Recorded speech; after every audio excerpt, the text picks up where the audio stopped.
Good evening from Washington, D.C. We are back again, and it is a not so cold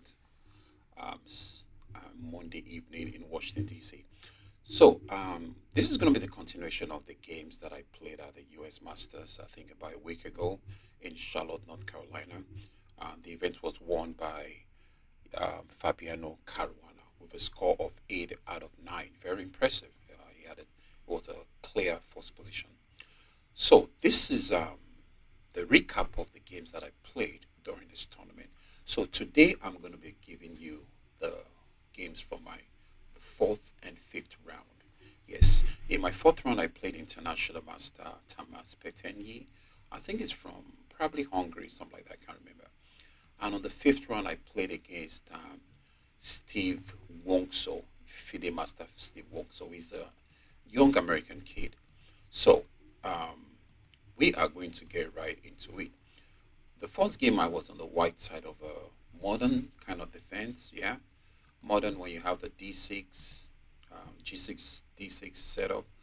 So I was on the white side of the modern defense, and really, I recently I've been playing some systems that entails, the move Bishop E3, trying to go for a kingside attack, and I've not really had much experience with that line in tournament, but I've played a couple of games on that online.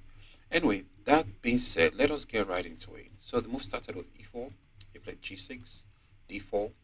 Anytime your opponent doesn't stop you from having these 2 pawns, go ahead and put these 2 pawns in the center, because the more pawns you have, the more squares you control, right?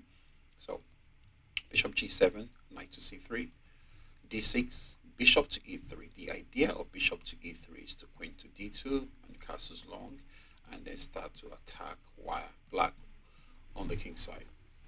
So he played Knight to C6. This is a very rare move. And already, what did I say again? Already, this is actually very good for white. Very good.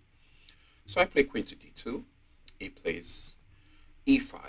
Immediately he strikes in the center. He's like, okay, I want to try and create some play, even with my king in the center. Not a good idea. So after the move E5, I played D5, force the knight to move back. It goes knight E7, castles long. He plays F5. Now, during the game, I thought about the move F4. Now, what's the idea behind the move F4?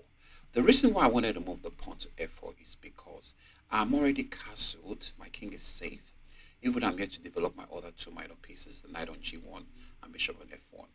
I already have a knight on C3, bishop on E3, and the next thing for me to do is to get these two pieces to the best squares, depending on how my opponent's position is set up. But because of the kind of aggressive nature of my opponent's position, game, even with the king in the center, that calls for an opening up of the center. So in the game, I thought about this move F4. Because with F4, it's going to have to deal with a lot of pawn takes, not so cool because it's knight F3, putting pressure, there's bishop F1, there's rook to F1, and all of a sudden, I'm looking really good. You know, like I said, I thought about this during the tournament, but somehow I said, let me just go based on my plan.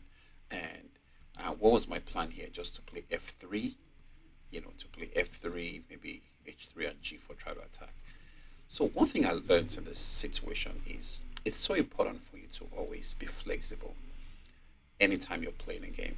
You might have a plan, but always, compare your plan with your opponent's position. If your plan is in line with what your opponent is playing, fine. If your opponent decides to deviate and do something crazy, I mean, you want to really meet him or her right at that same point. So here I played F3, not a bad move or not the best move. So he plays knight F6, and all the moves here, funnily, has been played before. So H3 is played. Of course, G4 is in the air at some point in time. And of course, it's important for me to play G4 because it's going to bring this king here. So if I can open up the king side, the king can be very, very uncomfortable. So he plays F4. He said, no, I'm not going to let you do that right now. I'm going to just move my pawn to F4, force your bishop back. And I went bishop to F2. And after bishop to F2, it castles. Now, this setup has been played before. This actually happened between a game um, in 1993 between Grandmaster Campora Ugo and the late Miles Anthony, which Miles won. Of course, I think Miles won this game because just is a better player, I think. So we have a situation here. So quickly before we really start getting deep into this position. So what does white have and what does black have? Looking at the position, um, we could say white has this nice pawn chain, G2 all the way to D5, pointing towards the queen side, right? Black has his own nice pawn chain, C7 all the way to F4, pointing towards the king side. So what's the importance of this pawn chain? Anytime you're playing a game of chess, there are two things that determine where you create play.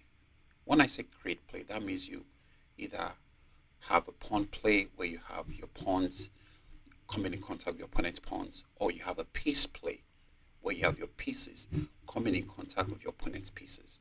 So this there are two things that determine what to do: the pawns and the pieces. So if your pawn points towards the queen side, that means you need to play along that side of the board, not just the pawns. You must also make sure that you have your pieces having more control over that part of the board. Then you are so justified to play on that side of the board. Now, if you look at this position again, white's pieces, he has actually what has more pieces on the king side. Even the bishop on c8 is pointing right here. So he has more pieces on the king side. And he has a nice punching that goes all the way to f4. So it's very logical for white to throw his pawns down here, regardless of my king being on this part of the board or not. It doesn't, even if my king is here, it doesn't matter. Just keep the play here because that's what the position determines. That's what the position says. And if you don't do what the position says, you're probably not going to get a good game. And interestingly, my opponent did just that. So let's keep going. I play king to b1, a6. All these moves I've played before. Like I said, this is actually Campora Miles 1993. So I played knight to c, knight to e2. Now, this is the new move. This move wasn't played in this game we talked about. The move played was knight ge2. I mean, it makes a lot of sense. You want to develop your pieces. But the reason I played knight c to e2 and not knight ge2 is because I was going to play my pawn to c4 and try to play c5 at some point because I figured if I can capture the pawn on d6, if it captures back, b6 can be a weakness and I can find a way to exploit that square based on the fact that I have a bishop already pointing to the b6 square. So in this position, oh sorry, excuse me, what was that? Uh, yeah. So in this position, I went knight c to e2, knight c to e2. He plays bishop d7, c4. He plays bishop a4 attacking the rook, rook c1. I was going to move the rook to c1 anyway. He plays b6, stopping me from moving the c5 pawn. If he allows me to move the c5 pawn, he's going to get me in a lot of trouble because that means I'm getting my own attack in before he can even start his. Right. And the interesting thing about this position is both of us are trying to play based on where our pieces are, not necessarily where the king is. That's one thing one needs to learn. You don't play because my king is in this part of the board. You play because that's what the position determines you to do. So he plays bishop a4, rook c1, b6. After b6, knight c3, bishop goes to e8, bishop to d3. So at this point, I figured, let me just get all my pieces in the game. And I wasn't really so much in a hurry because I was actually trying to play against this bishop because this bishop is really bad. I don't see anyhow this bishop gets into the game. No how, because of this very long pawn chain. But I was mistaken because later on in the game, he actually had a chance of getting in the game. So g5 is played, knight ge2, knight to g6. Can you see it just keeps bringing its pieces towards that part of the board? Not because my king is here, but because that's what the position tells him to do. So I think I play rook g1 here. Yeah. He plays bishop d7. Now, g3 is a possibility, but I didn't want to play g3 because I figured I was going to help him out. But actually, in hindsight, I could have just played g3 because if we both play on this side of the board, he stands a chance of getting his king mated. and it doesn't really have a lot of pieces that it can use to come and harass my king on b1. So knight to c1. I really played a lot of waiting moves that not the best. But let's keep going. H5, bishop to e2, g4, pawn takes. Now he's got a lot of steam. But this is just an excellent position for white. Because think about it, your king is right here, and you're opening up the position on your king. So in this position, I played knight to d3, which was not a good move. Just taking on g4 would have been a very good move. For example, if knight takes g4, I have knight d3. I have knight d3. If knight, I have knight d3. If knight takes f2, I have knight takes. And all of a sudden, I can bring my bishop to g4. Trade off. Knight h6 is coming. Queen e2 is coming. Queen h5 is coming. The next time I catch someone in this position, it's not going to be easy for that person. So all of a sudden, I'm looking really good. But this didn't happen. And this is why it's very important for you to always check out your games, the things you did right, the things you did wrong. Get them corrected, and then just move on. But takes knight to d3, g3. Now my opponent has a lot of space on the king side. Still has a very nice pawn chain. He has all his pieces, most of his pieces on the king side. And I mean, this is the only piece that's really not the king side. So he has a lot of space. So this space must count for something. When you have a space advantage, that means your opponent is cramped. So what do? You keep cramping your opponent. You don't give your opponent any chance of having any kind of play to even get in the position. So the position is pretty cramped for me. So so bishop to e1 was played, and king to f7. Of course, the idea is to bring the rook to the h file, contest the h file, and this is his advantage. So he has to use it. He has to use the space he created. So king f7 makes a lot of sense. And of course, the center is pretty close. There is no how I can exploit the king being on f7. So a3. Of course, I have my own plans of playing b4, c5, because that was the original plan. But a3, b4 wasn't included. But when they moved this pawn to b6, everything changed. Now I have to go for the a3, b4, c5 and try to open up the position. But then my rooks, I don't know what my rooks are doing here, because I would actually like a rook to be on c1. So that anytime I get into this position, I can have a lot of pressure on the king on f7. Even if the king is not on f7, being on this 7th rank would be a good move. So rook h8, queen c1, knight d3, bishop to d2, queen to e7, connecting these rooks, b4, trying to continue with my plan of opening up on the queen side, rook to h5.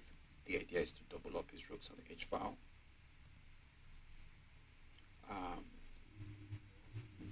c5. c5. What's the point of c5? Of course, obvious. I want to open up and try to, get at his pawns. Open up, create a weakness, attack the weakness. It doubles his rook. Even at this point, I was still better.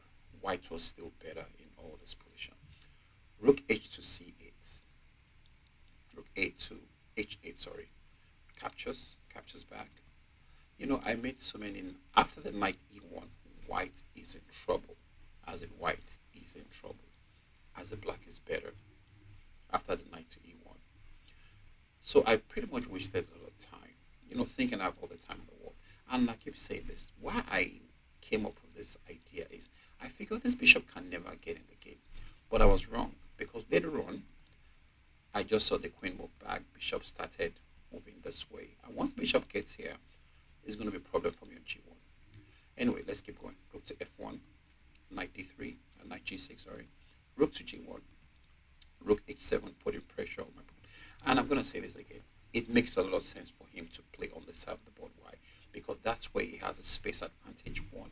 And that's where he has the highest number of his pieces, 2. And interestingly, this bishop right here on g7 found its way to come and put pressure on the same position. So everything he played is spot on. And this is some of the things we really have to understand when it comes to chess. We have the theoretical aspect, we have the practical aspect. So you have to know what to do based on what the position is telling you. So at this point, I was a little worried because I saw the plan of bring his bishop coming to harass my. I said, well, if the bishop gets to b6 and I really have nothing to do, I'm going to get busted. So I really have to create some kind of play as quick as possible. So, so in this position, I played queen d1, queen 2. Now, the idea of queen d1 is to vacate the c square. This is my plan. Knight a2, knight c1, knight b3, knight a5, knight c6. That's why I vacated the c1 square. But after I moved this queen to e8, all of a sudden I saw this maneuver coming. I'm like, oh my god, I need to get my queen to c7. So after queen to e8, I play after knight a2. After that move, I went back to e because now the knight c1, knight b3, knight a5, knight c6 is going to be really, really slow. So I figured let me just get my queen to c7 as quick as possible so that I can put pressure on this pawn. I could also put pressure on the pawn on a6. So queen c1, queen to b8. It stops all that plan. Knight to d3. Now immediately I knew this was coming. Immediately I knew this maneuver was coming. I decided to get rid of the pawns shielding this king. So if I can sack a piece, open up this position, I can have some kind of play on this king on f7. That's my thought process. And I can get two of the pawns, have some pressure on the king, and maybe get a third pawn, and then just see what happens after that. So bishop e7, knight to c3, bishop d8, rook h1. Sorry, that was a little fast. Bishop b6 captures back. Knight takes f4. It takes bishop takes f4. At this point, this was just bad for white. But my opponent somehow find a way not to play the best move. Probably because it was down on time, but then I think, I don't know. So rook takes, rook here, trying to create some play that is not there. Nothing to be worried about. So it kind of panics. He checked, I took, it takes, I take back. So I have 1, 2, 3, 4, 5. He has 1, 2, 3. So I have 2 pawns for the piece. And a possible exposed king. But the problem is anytime you have a knight in front of your king, it's almost impossible to get to that king. Almost impossible. I have a similar position like this many years ago. So bishop to d4, knight d3, knight takes. Now the reason he sacked this pawn, was because he felt he had something. He felt my king had to move to the square after the check here. Not knowing my king could go to c1, my king could go to d2, and my king come to e1, and then I've just escaped all the checks. And I think that's where he also went wrong. Because after that knight takes, it's back to equality. So pawn takes, check, king to c1, check, king to d2, check, king to e1, bishop attacks, queen, f4, equality. And of course, he went to d4, queen attacks the bishop, bishop f6, check, king moves, knight goes to e3. I didn't really have to make that move because I would just figure it out. The more pieces I exchange, the better. So he checked, and then he pinned me. It attacked me first, then he pinned me. Yeah, this was a very bad pin, but the position was still very, very equal. So here I played queen to h3. Of course, I'm looking for some kind of a perpetual check. He played bishop f5. He said bishop f5. At this point, I thought for a while, you know what? If I move my king, if I just maintain like either queen g3 or queen e2, it's just going to take all my pawns and just going to win the game easily. So I thought for a while. I didn't take this bishop because I felt I was losing. I took the bishop because I felt even if after taking this bishop, if I lose the bishop on e2, the king is too exposed to get safe. So I could always get a perpetual check, and that's what happened. Queen takes check, king goes to e1. Of course, king f1 is made on g1. So bishop queen c1 check, bishop e2, bishop c3 check, king to f2. Take the bishop if you want. I don't want the bishop. Bishop d4 check, king g3. You can have the bishop.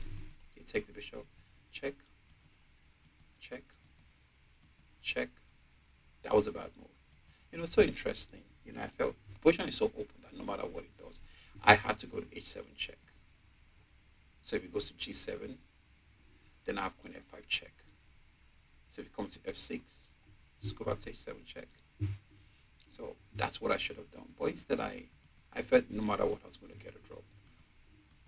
That was a bad move. Now he's winning. Of course, he didn't know how to continue. So I checked, he moved the king, queen takes pawn. Now, because of the spin, I was able to find a way to time down for a while. But still, the engine said this is just losing for white. So he checked, I moved, he checked, he moved his king, queen to d5. My pawn is protecting my queen is protecting my pawn, my king protects my weakness here. He doesn't have time to go for my two pawns because the queen can just get very easy check, check if he tries to go for my two pawns on the queen side. So check, king g3, check, king moves back, check, king g3, check. Now after he checked and he came here, I claimed the draw and he said, yeah, you know what, I was going to offer the draw anyway because there was really no way to make any headways. So that was my fourth round game. And now the fifth round, I was on the black side of the Sicilian Kan. I've not really played the Sicilian Kan for a while, but my opponent hit me with a move that something I've studied, but some I kind of forgot. But I was able to remember some part of it. But anyway, let's see what happened. E4, c5, knight f3, e6, d4, c takes d4, knight takes d4, a6. That is the Sicilian Kan, keeping black spaces away from the b5 square, and also trying to throw the b5 square so bishop can come to b7, put pressure on the pawn on e4, and of course with the pawn on b5, I can always play b4 to force the knight on c3 away from the very active square. So a6 is played, knight c3, b5, bishop to d3, bishop to b7. This is all theory. Castles, knight to c6. In the Kan, you must always exchange one of these knights.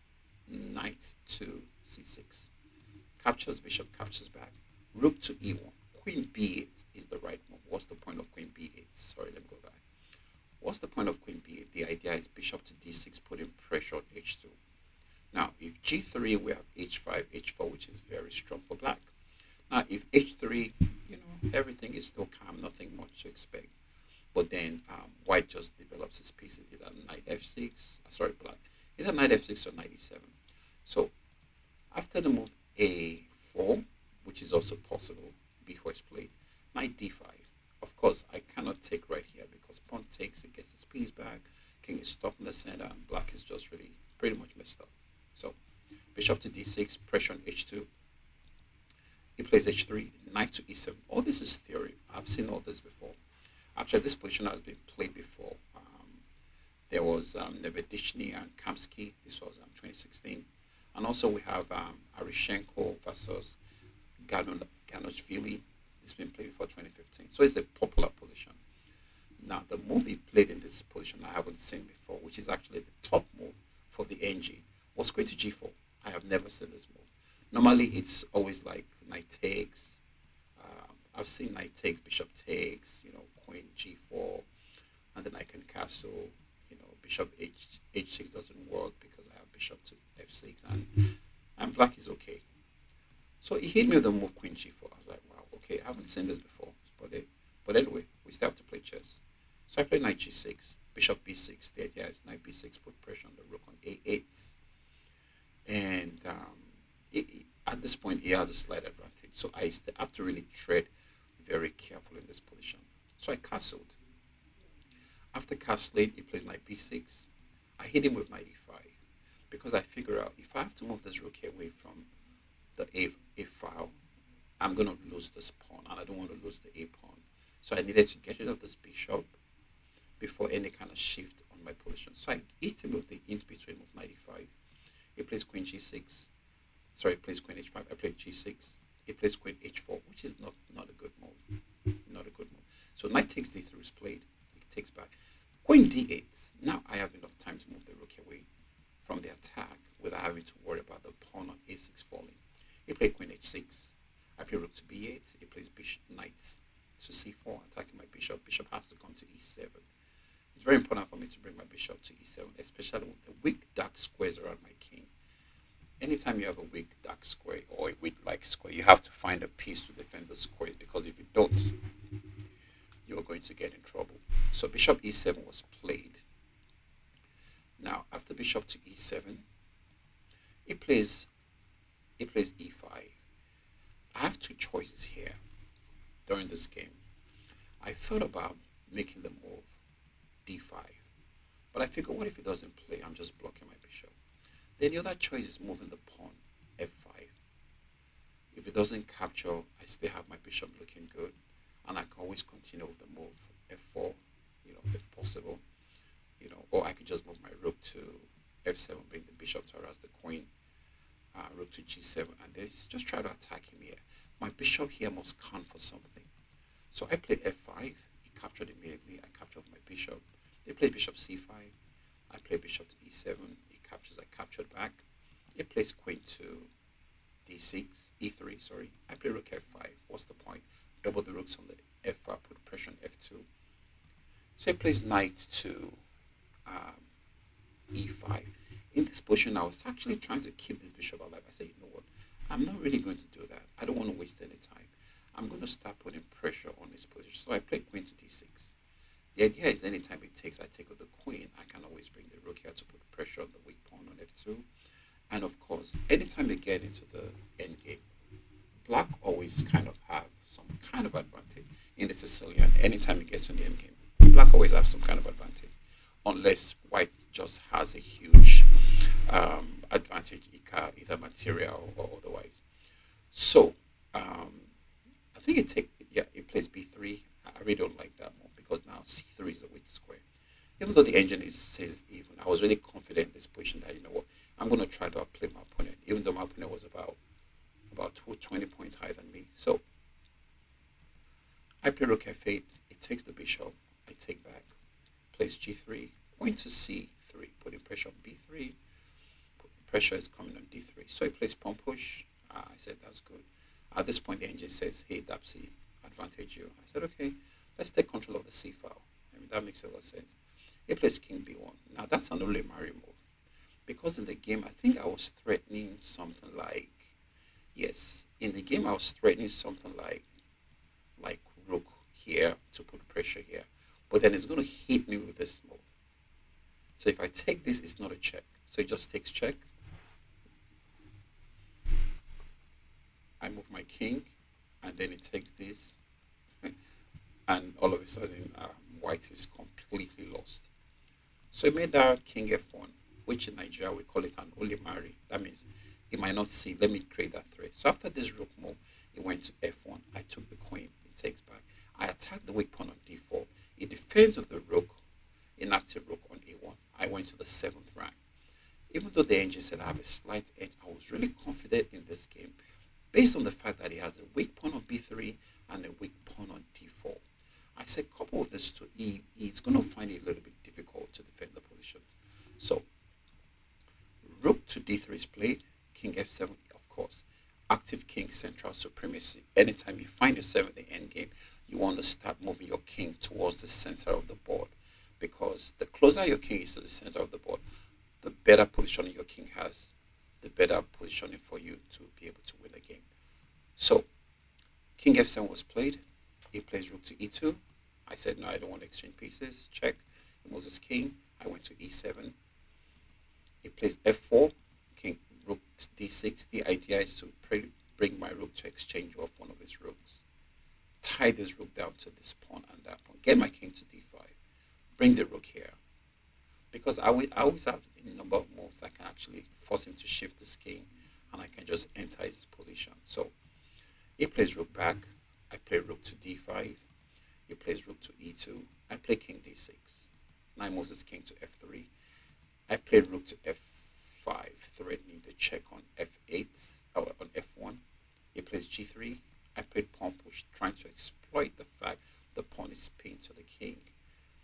He plays rook to e5. At this point, I should have just taken on f4 I should have taken on f4, but I didn't. I played a move that was not so good. Still advantage black, but very minute. h6. So now I went crazy. He played e4. He played d5. D5 really loses immediately. That move, well, by force. because now he's going to lose a pawn. My king is going to be very well placed, much better than his king, and there was just no way for him to salvage this game at this point. So I took the rook. He takes my pawn. I take the pawn back. Of course, I cannot block here because it just takes. And if I take, this just wins. And I don't have enough to try to stop the pawn from queening. So I take the pawn. He takes my rook. Now I play rook to c3. The idea is I want to force him into going into a king pawn ending. Because at this point, I actually thought for about 10, 15 minutes. That is a lot for me. Yeah. About 10, 15 minutes to try and see if I could make the king pawn ending work. And I saw that yes, I could. So rook c3 was played. King d5 captures back. King takes, I'm up a pawn. But he's going to go get the pawn on b4. But the thing is then it's going to give me enough time to get my king in a position where I can escort this pawn on the way to queen. So I play king to c4, king e4 immediately. King captures the pawn, d5. It goes to c3, king d6. I'm just planning to match the pawn all the way. So he moves his king. Then I played a5, making sure that none of his pawns can move. Right? He said, not really. He moved the pawns anyway. But I said, I can work with that. So I take the pawn. He pushes the pawn. I move my pawn, threatening to move the king here. Check, check, and game is over. So I moves the pawn to a6. I checked. Now, if king moves here, 1, 2, 3 is going to just checkmate him. For example, if he comes here, I have pawn push. He has pawn push. I have pawn push. If he queens, I queen, and that's checkmate. So he can't afford to move his king to d1 to try to look for refuge. So he pushes the pawn. I push my pawn, check. He moves away. I push the pawn again, trying to get the queen. He pushes his pawn. I get a queen. He gets a queen. Now he cannot stop the exchange of coins. All this I saw in my analysis. Check, check, check. After this, he resigned after queen here. He resigned because if take, pawn takes, king is going to capture the pawns, and the game is going to be over. So that was my round 5 game against FIDE Master Steve Wongso, and and I was feeling pretty good with myself in this tournament because number one, I was excited for the fact that I had a lot of high-rated players I was playing against, which is what's really giving me an opportunity to test my form. I've been working on my game, and I'm like, this is a very good opportunity because I remember the US Masters is one tournament I marked in my calendar. I said, you know what, I have to play in this tournament. Okay, my people, that's about it. And there are so many tournaments going on. I'm definitely going to do some more videos either tonight, but definitely tomorrow. And I'm going to be back with you with some more videos. I know the World Championship Chess is going on. I know there's a tournament going on in Qatar Masters. I don't even know that one is over yet. And of course, the Nigeria National Chess Championship is going on. Okay, my people, see you soon. Take care. God bless and bye for now.